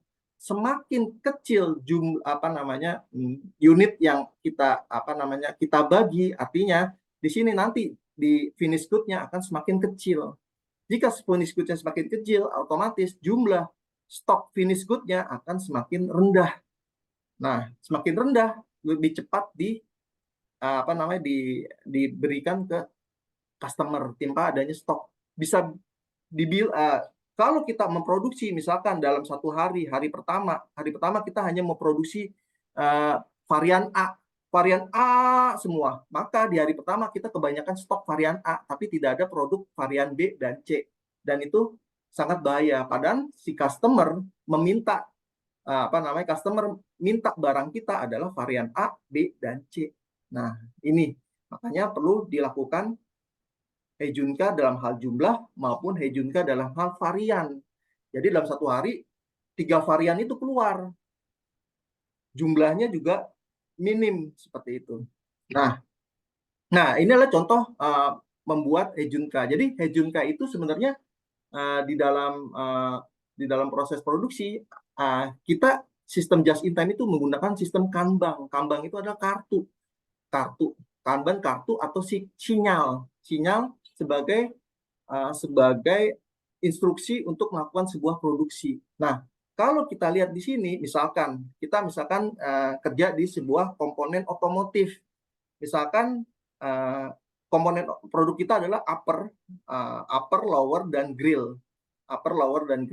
Nah, ini adalah PO, purchase order dari customer, yaitu 120, dan 120. Jumlah pieces Kanban, jadi jumlah pieces per Kanban artinya dalam satu box itu jumlahnya 20. Satu box jumlahnya 12 dan satu box jumlahnya 15. Nah, ini jumlah Kanbannya berapa? Tinggal kita bagi 120 bagi 26 jumlah Kanbannya. Maka kita memproduksinya bagaimana caranya? Kita membuat namanya Hejunka POS. Ini namanya Hejunka POS. Tujuannya apa? Untuk meratakan produk kita di lini produksi. Maka di sini setiap jam 8 didapatlah bahwa kita hanya boleh memproduksi 1 Kanban upper, 1 Kanban lower, dan 1 Kanban grill. Seperti itu. Jadi jumlahnya 3 Kanban. Nah, ini terus 3. Kenapa? Artinya di sini terjadi sebuah hal yang merata. Sistem produksinya merata nih. Jadi orang bekerja pun merata dari jam 8 sampai jam 16 di shift 1 orang itu bekerja. Dia dari jam 8 sampai jam 16 dia memproduksi 3.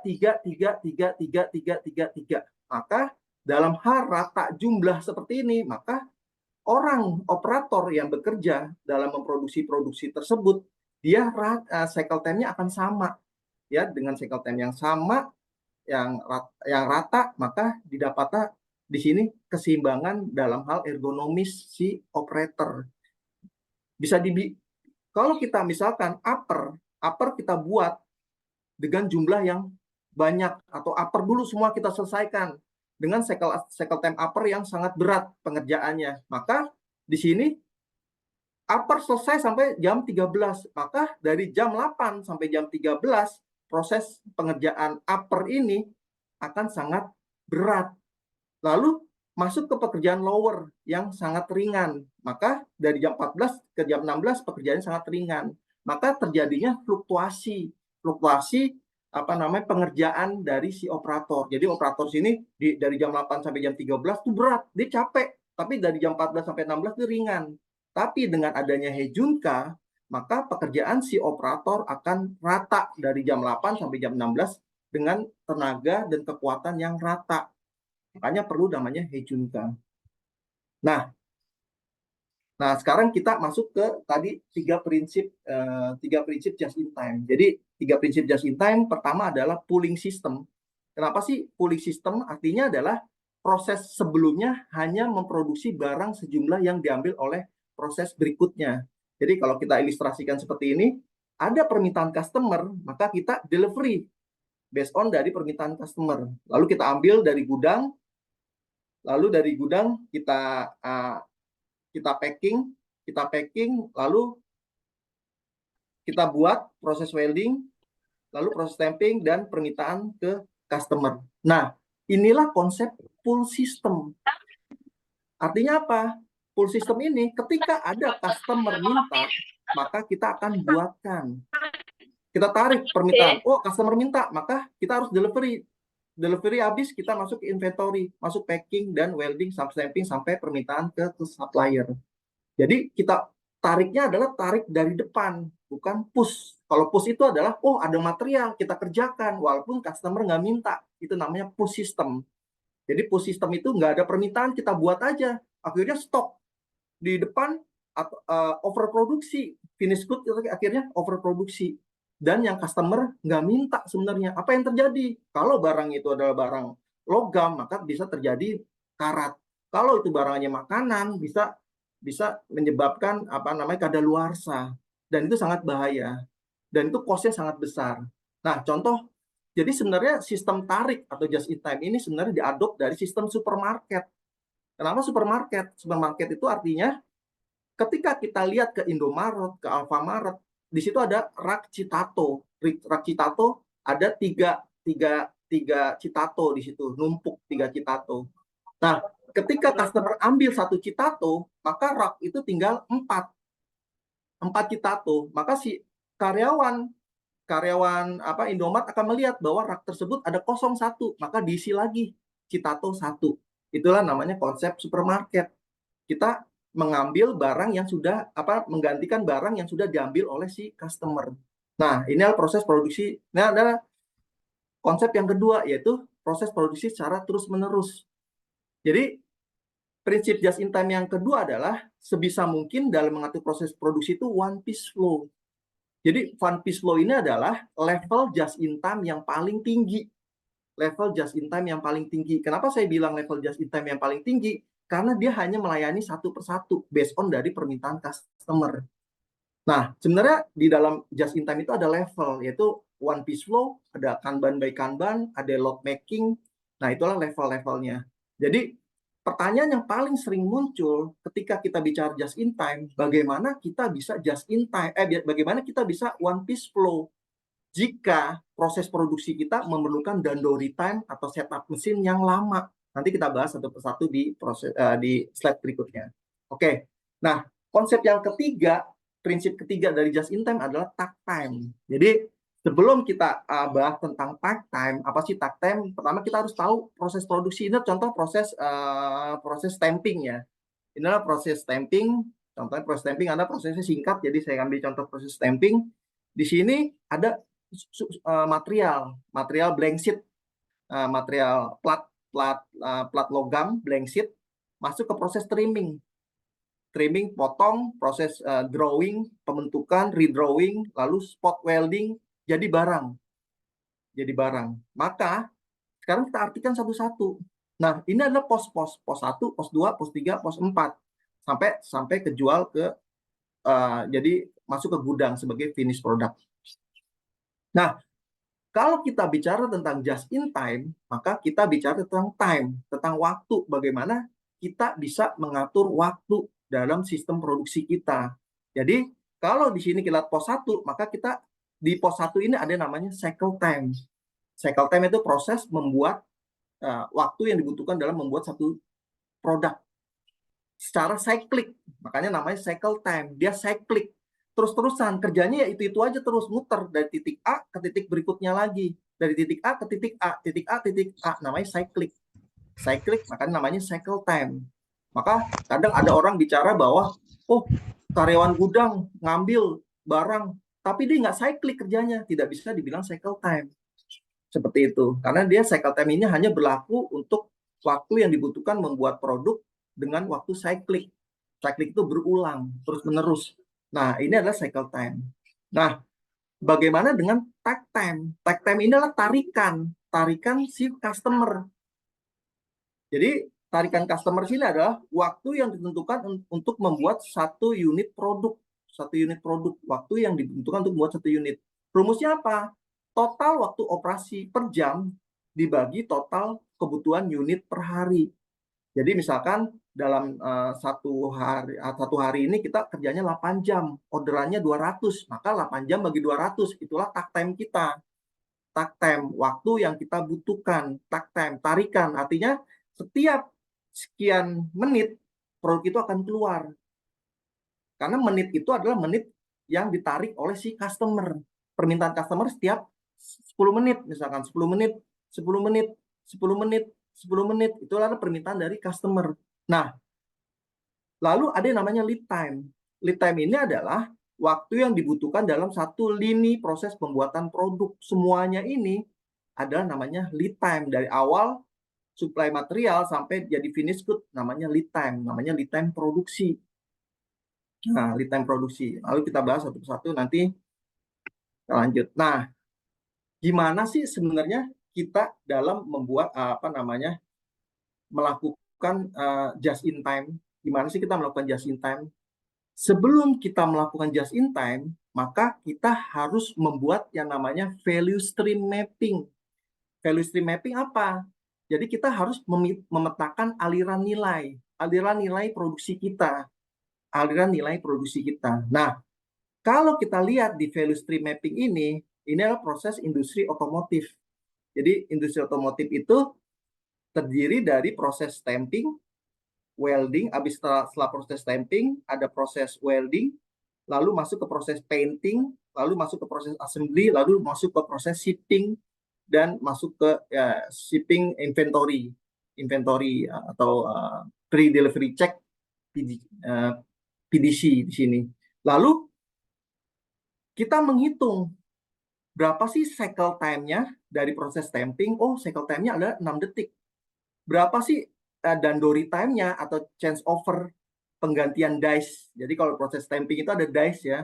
Dice itu diganti berapa dari model satu ke model yang lain itu berapa lama dandori time-nya, waktu setup-nya, yaitu sekitar 30 menit. Uptime-nya satu shift, waktu yang tersedia adalah 2000. Nah, ini harus kita identifikasikan semua. Kita cek semuanya, stamping, welding, cycle time-nya berapa, painting, assembly, shipping. Semuanya kita identifikasikan. Lalu kita hitung berapa sih jumlah inventory, jumlah stoknya. Nah, stoknya berapa? Misalkan inventory ternyata ada 320 part, atau kalau kita jadikan time sekitar 19.200 detik. 19.200 detik. Lalu di stamping 6 detik, 90 detik, 90 detik, 100 detik, dan 300 detik. Nah, dari sini kita hitunglah lead time-nya. Lead time-nya berapa? Nah, lead time itu ada namanya lead time informasi, ada lead time proses, lead time conveyance. Conveyance itu perpindahan barang ya, dari proses yang satu ke proses berikutnya. Itu lead time conveyance, ada lead time stagnasi. Stagnasi itu barang itu diam, stuck, berdiam diri. Stuck itu bisa dibilang seperti stok, dia diam di gudang misalkan. Nah, itu adalah lead time stagnasi. Lah, kita turunin nih, oh ternyata time material diam di gudang sekitar 19.200 detik. Conveyance-nya perpindahannya 300 detik. Stamping prosesnya 6 detik. Oh, ternyata dari stamping ke welding ada namanya work in process. Barang setengah jadi nih dari proses stamping ke welding. Kita hitung berapa jumlahnya. Oh, 160 part. 160 part itu berapa? Kalau kita convert ke waktu sekitar 14.400 detik. Nah, ini kita hitung semuanya dalam bentuk detik, kita hitung semuanya sampai kita bisa ngirim customer. Maka didapatlah waktu 21,75 jam. Jadi dari awal material masuk sampai dia barang itu kekirim ke customer, kita sekitar 21,75 jam. Nah, lead time ini adalah level dari capability sebuah perusahaan. Capability sebuah perusahaan. Artinya apa? Artinya apa? Perusahaan itu secara cash flow, secara aliran uang, dia akan mendapatkan uangnya kembali sekitar 21,75 jam. Kenapa saya bisa bilang seperti itu? Karena biasanya perusahaan itu dia akan untuk modal kerja di pabriknya, dia akan meminjam uang di bank. Sekian miliar, 500 miliar buat beli material. Buat beli buat beli material dan lain-lain. Ya, lalu ternyata materialnya stuck di sini, diem. Artinya uang tersebut diem. Tadinya bentuknya uang, sekarang sudah buat beli material, maka uang itu dalam bentuk material. Nah, materialnya itu diam di sini. Materialnya diam, stuck artinya. Makanya ada proses lead time stagnasi, dia diam. Lalu dikirim ke stamping, diproses stamping, lalu dikirim ke welding. Nah, dari stamping ke welding ada material yang diam, work in process yang diam antara proses stamping dan welding. Diam sampai akhirnya jadi 21,75 jam. Artinya uang yang kita pinjam di bank, itu akan kembali lagi sebagai keuntungan kita profit setelah 21,75 jam. Setelah 21,75 jam uang kita kembali dalam bentuk profit. Nah, itu namanya lead time. Makanya dalam di sebuah perusahaan kita harus lihat lead time-nya. Lead time kita berapa sih? Karena lead time ini adalah bagian parameter yang kita lihat dari perputaran arus kas kita, cash flow uang kita, uang perusahaan kita. Semakin cepat lead time-nya, artinya di situ bahwa uang yang kita dapat semakin cepat cash flow-nya. Nah, dalam sistem produksi konsep value stream mapping ini kita petakan nih semua. Setelah kita petakan, maka kita cari proses-proses yang tidak memiliki nilai tambah. Nah, proses-proses yang tidak memiliki nilai tambah itu apa? Proses produksi yang tidak memiliki nilai tambah adalah proses produksi yang customer nggak mau bayar. Contohnya customer yang nggak mau bayar apa? Stok. Customer nggak mau bayar stok di produksi kita. Dia nggak mau bayar dan nggak mau tahu sama stok kita. Yang tahu customer tahu adalah mobil kita bagus, catnya bagus, tidak ada cacat dan lain-lain. Itu adalah yang customer mau dari produk kita. Itu namanya value add, nilai tambah dari produk kita. Nah, kalau inventory adalah customer nggak mau tahu sama inventory kita. Mau inventory kita banyak, mau inventory kita sedikit, customer nggak mau tahu, masa bodoh. Dan itu akan menjadi beban biaya produksi di perusahaan kita. Nah, biaya beban produksi perusahaan kita maka harus kita hilangkan. Gimana sih cara kita hilangkan? Kita mapping nih, mana aja yang perlu kita hilangkan di sini. Nah, kemarin kita sudah mungkin di sini sudah belajar tentang 7 waste. 7 waste itu apa sih? Overproduksi, inventory, itu adalah hal-hal yang bisa menambah biaya produksi kita. Maka di sini kita lihat inventory. Oh, inventory kita kebanyakan nih. Sekitar 19.200 detik atau 320 part. Kebanyakan. Maka ini kita jadikan sebuah problem. Oh, stamping. Proses dandori time kita kelamaan nih, 30 menit. Makanya kita jadi load sistemnya. Banyak stok setelah stamping. Maka ini adalah problem. Oh, ternyata di antara stamping dan welding ada work in process. Ada stok WIP. Sebanyak 160 part. Ini kita analisa. Oh, di assembly. Di assembly itu ternyata cycle time-nya 100 detik. Padahal time kita, tarikan customer itu adalah 90 detik. Tarikan customer 90 detik. Artinya customer narik setiap 90 detik. Customer narik setiap 90 detik, tapi cycle time kita 100 detik. Tidak bisa memenuhi kebutuhan si customer. Maka ini adalah Mohon problem. izin Pak Setiawan, Ya. waktunya tinggal 5 menit lagi. Oke, Terima ini problem. kasih. Maka dari problem ini kita selesaikan. Tadi kita angkain 1, 2, 3, 4, 5, dan 5 ini kita bisa menggunakan metode-metode yang ada di Toyota Production System. Ada single minute action dice atau Dandori time, ada TPM, ada menggunakan just in time, Kanban, dan lain-lain. Dari sini kita simulasikan menjadi seperti ini. Maka setelah melakukan perbaikan dengan PDCA 1, maka didapatlah penurunan lead time yang tadinya 21 jam menjadi 6 jam aja. Setelah melakukan perbaikan 6 jam. Artinya secara cash flow perusahaan kita setiap 6 jam kita mendapatkan uang. Uang kembali nih. Uang kembali setiap 6 jam. Nah, ini adalah simulasi dari just in time.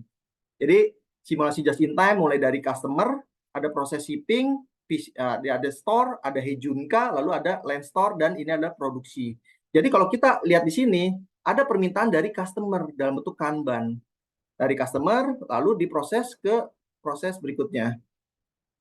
Terjadi permintaan dan pertukaran Kanban dari withdrawal Kanban, ini adalah Kanban kita, Kanban customer, menjadi Kanban withdrawal. Ditukar, lalu dikirim ke, nah Kanban part withdrawal ini, Kanban part withdrawal ini masuk ke Hejunka. Ini dikirim, lalu ini masuk ke Hejunka. Nah, Hejunka ini akan menyusun berdasarkan meratakan level produksinya. Nah, dari part withdrawal ini ditukar sama part instruction. Kanban production instruction. Nah, production instruction ini akan menentukan sistem produksi apa yang kita pakai di sini.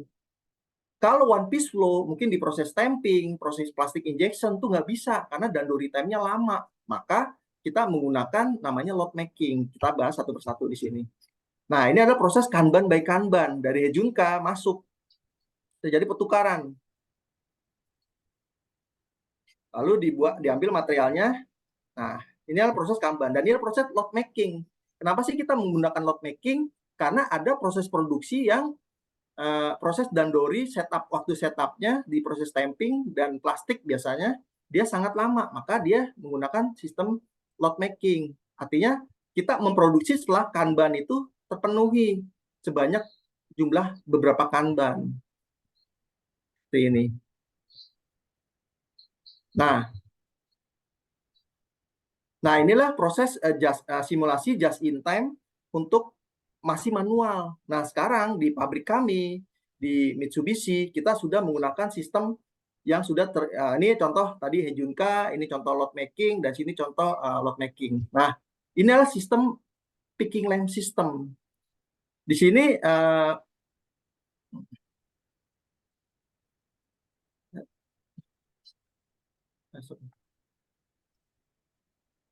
nah, ya, kita sudah menggunakan sistem yang sudah terintegrasi dengan industri 4.0, di mana sekarang kita menggunakan untuk pengambilan part, kita sudah menggunakan sistem picking lamp. Ini adalah picking lamp system.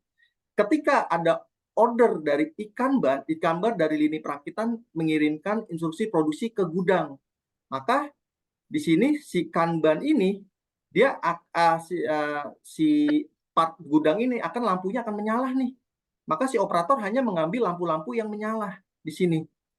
Lampu-lampu menyala untuk belanja untuk dikirim ke proses berikutnya atau ke mainland. Begitu juga dengan ini. Dia menggunakan sistem AGV, RFID, Radio Frequency Identification, dan AGV, Automatic Guide Vehicle. Jadi dia akan mengirimkan material berdasarkan takt time, permintaan dari stasiun kerja dari perakitan engine ini. Seperti itu. Nah, cukup sekian. Terima kasih atas waktunya. Saya ucapkan terima kasih. Saya kembalikan ke Mbak Ajeng. Terima kasih.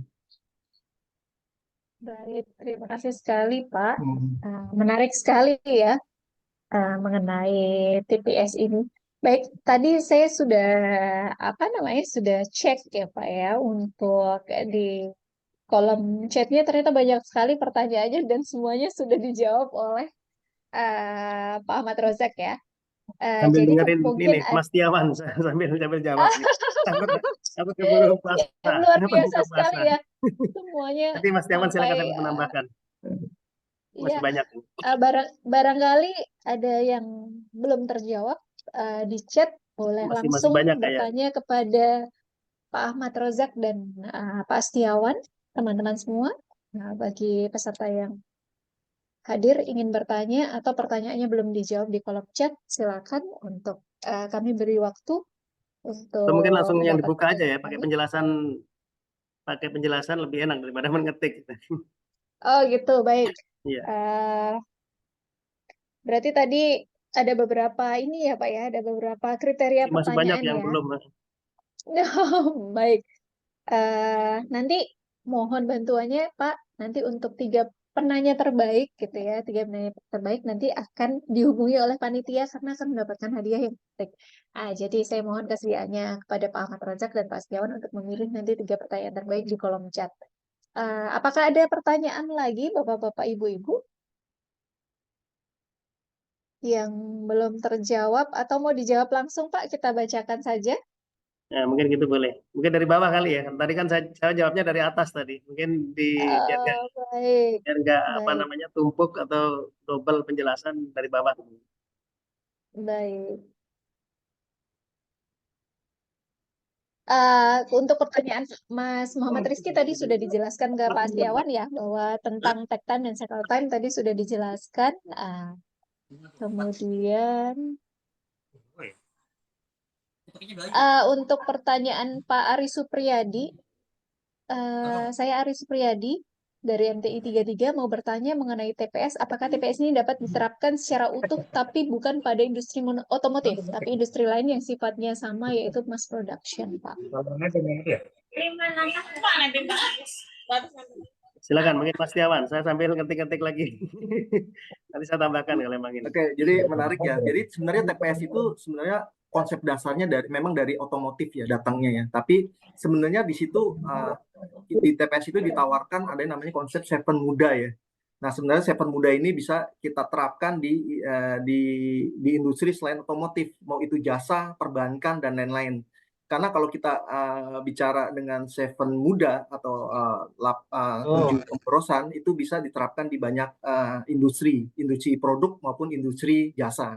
Nah, seperti itu. Jadi kita memang awal datangnya dari industri otomotif, tapi itu semua bisa diterapkan di industri jasa. Kalau kita lihat sekarang sudah banyak buku tentang Lean Enterprise. Lean Enterprise itu apa? Artinya adalah mengadopsi Toyota Production System dalam dunia usaha yang lebih luas, bisa ke jasa, perbankan dan lain-lain. Dan itu sebenarnya kalau kita searching di Google itu sudah banyak penerapan Toyota Production System di industri jasa dan perbankan. Mungkin bisa dibaca di situ. Jadi kita ambil tools-tools dari TPS itu sendiri untuk dimasukkan ke industri jasa mereka based on dari fleksibilitas dari tools-nya. Seperti itu. Baik, mengingat keterbatasan waktu kita dan sebentar lagi akan menginjak azan maghrib gitu ya Pak ya. Kita telah menjalani perjalanan yang sangat menarik ya dan mendalam dalam menggali sistem produksi Toyota. Kita juga sudah memahami bahwa TPS bukan sekedar sebuah metode produksi ya, tapi ternyata sebuah filosofi yang mengutamakan efisiensi, inovasi, dan perbaikan berkelanjutan. Terima kasih sekali Pak. Alhamdulillah rangkaian sesi diskusinya sudah terlaksana dengan baik dan hampir semua pertanyaan sudah dijawab ya Pak ya. Bahkan semua sih, bukan hampir ya, semua pertanyaan sudah dijawab. Ya, saya Nanti, belum Bu, izin. Oh ada Silakan Pak. disampaikan aja Pak. Ya, biar lebih Silakan. enak. Pak. Perkenalkan saya Sarjono, MTI 33. Saya izin bertanya terkait masalah VSM dan MIFC dalam produk TPS Production System, Pak. Manakah yang lebih baik dan lebih mudah diterapkan? Yang pertama. Sepertinya sudah saya balas tadi Pak Sarjono. Oh, ketimpa ya Pak mungkin ya. Sama ini Pak kalau untuk tadi sebenarnya mirip itu sebenarnya Pak, hanya istilahnya aja. Kalau MFC itu di Toyota Pak ya, kalau VSM itu kan umum ya. Jadi saya tadi istilahnya pakai yang umum aja karena istilah Toyota itu nggak semua orang paham kadang. Iya betul. Terus kalau untuk ini Pak, kan pondasinya TPS itu adalah 5S ya Pak ya. Nah itu idealnya atau rekomendasinya berapa sih Pak untuk TPS Production System merekomendasikan cost secara penjualan gitu Pak. Mungkin ada guidance Pak. Tadi juga sebenarnya sudah saya balas semua ya Pak. Sudah saya balas semua Pak. Prinsipnya kalau cost 5S maupun TPS sudah dijalankan, terutama 5S ya. 5S itu kan udah kita jalankan rutin, itu nggak perlu costnya, mungkin nggak cost besar lagi, hanya cost orangnya pun juga berkurang dibanding masih awal-awal Pak ya. Kalau tahap awal pasti banyak costnya. Kan kadang kan belum 5S ya, kita perlu rak, mungkin perlu cat, perlu tanda, segala macam. Tapi kalau udah berjalan, kita nggak perlu biaya lagi. Mungkin malah bisa mengurangi cost yang sebelumnya, malah seperti itu Pak biasanya Pak. Iya betul Pak, itu kan artinya berlaku untuk perusahaan yang sudah berjalan, padahal kan kita ketika di awal ingin menerapkan biasanya mengajukan proposal dan lain-lain ya Pak ya, untuk menjalankan aktivitas 5S ini sendiri ya. Nah itu kan seringkali ada pertanyaan, untuk bisa ke tahapan seperti ini kita butuh cost berapa sih? Jadi nanti dibandingkan dengan cost penjualan kita, jadi 5S kita tuh akan bisa tercapai misalkan 2 atau 3 tahun gitu termapping gitu kan Pak. Jadi kalau misalkan ada guidance mungkin dari TPS Production System mungkin bisa jadi referensi begitu Pak. Kalau ada nilainya dari sales misalkan berapa ya, 2% atau 1% gitu, seperti itu Pak. Sebenarnya 5S itu hal yang masih mendasar Pak ya. Jadi kita tidak bisa menghitung biayanya, dan masing-masing perusahaan pasti beda-beda ininya Pak. Perusahaan manufaktur mungkin makanan mungkin kalau makanan kan pasti udah siap dengan kebersihannya dia. Tapi kalau yang manufaktur yang berbentuk permesinan segala macam itu kan masing-masing berbeda ininya Pak. Proses maupun limbah yang dikeluarkan, dan itu berdampak kepada 5S-nya juga. Contoh misalkan perusahaan painting itu kan debu nggak boleh masuk, itu kan berbeda dengan perusahaan yang hanya mesin bubut, itu mungkin debunya nggak perlu masuk. Jadi akan berbeda Pak sifat ininya. Hal-hal yang harus dipersiapkan untuk fasilitas yang dipersiapkannya. Oh, berarti dikembalikan kepada kebijakan manajemen masing-masing ya Pak? Betul, Oke, baik. Terima kasih Pak. Sama-sama Pak. Baik, sekali lagi kami ucapkan terima kasih kepada para narasumber yang sudah mau berbagi ilmunya kepada kita semua, dan juga audiens yang luar biasa ya, ternyata menyimak dari awal sampai akhir dan tertarik sekali, dibuktikan dengan banyaknya pertanyaan di kolom chat. Baik, sebagai ungkapan apresiasi kita akan berikan sertifikat penghargaan secara simbolis kepada para narasumber kita.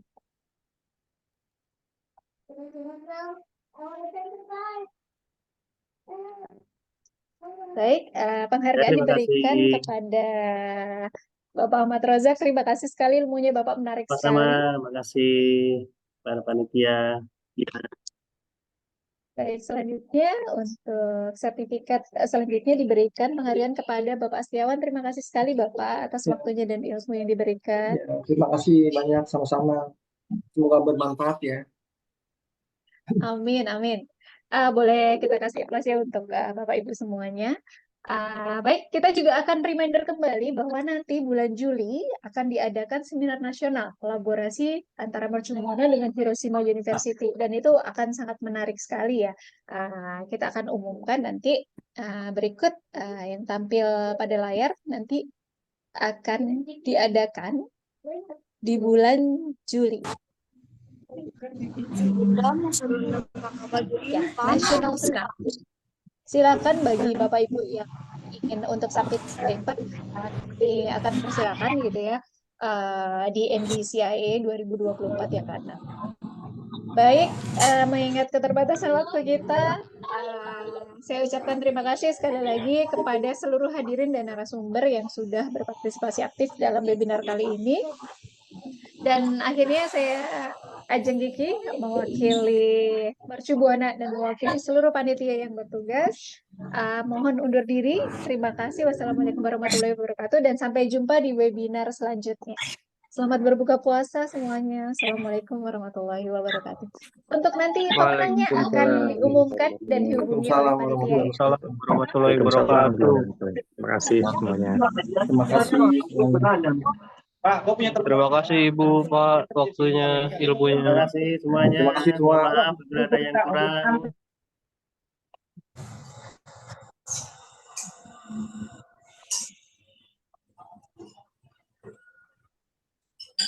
Mencari yang terbaik ini.